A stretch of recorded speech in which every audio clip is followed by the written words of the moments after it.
最难的东西就是我们没有办法克服心理的恐惧还有紧张。比如说股票会不会涨太高了，或者是股票是不是已经跌到某个程度了？其实有一些方法可以增加我们对经济方面的信心。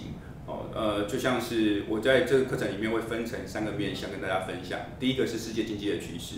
那在经济趋势一些指标，还有一些我自己私人投资的经验里面，一些很有代表性的一些数据，跟大家分享过程中，我相信可以给大家就是在投资市场有一个很强烈的信心。那顺便跟大家说一下，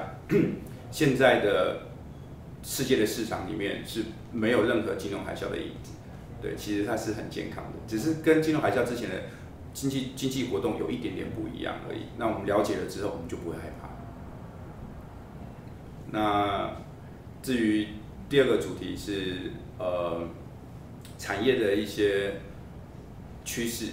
对，那在 XQ 系统里面呢，有非常多的产业趋势、产业分析这样，然后里面有非常多的主力商品，那我们可以看到很多的介绍的股票，一些概念股这样。那可能很多人觉得说，那么多的股票怎么买啊？我怎么样在其中去获利哦？然后看到之后就不想看了。其实一般人不清楚哦，世界上的钱啊，它是很聪明的。当 A 产业要成长的时候，最聪明的钱会跑过去；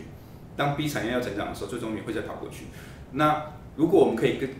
跟得上这些产业获利的脚步的话，那我们就可以很确实的掌握住获利。也就是说，那一些产业分析里面的股票虽然很多，但是如果未来能有前景，未来能有很大的波段的股票，通通在里面，那你觉得了解它重不重要？我是觉得非常的重要。所以我在课程里面有跟大家分享产业的趋势这一块要怎么去了解它，去深入它，直接去分析它这样。那我第3个主题会教大家是公司竞争力的判断。我们就拿一个简单的例子好了，苹果概念股几十档，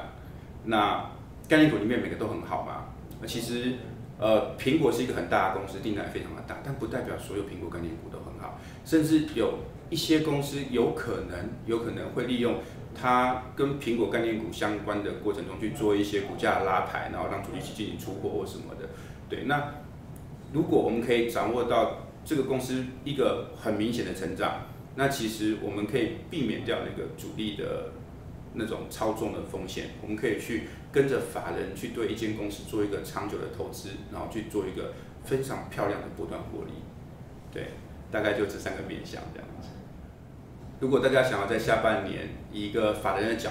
度进入股票市场获利的话，那希望大家在9月11号可以来上我的课。那我会用心的跟大家分享我投资的一些经验和方法。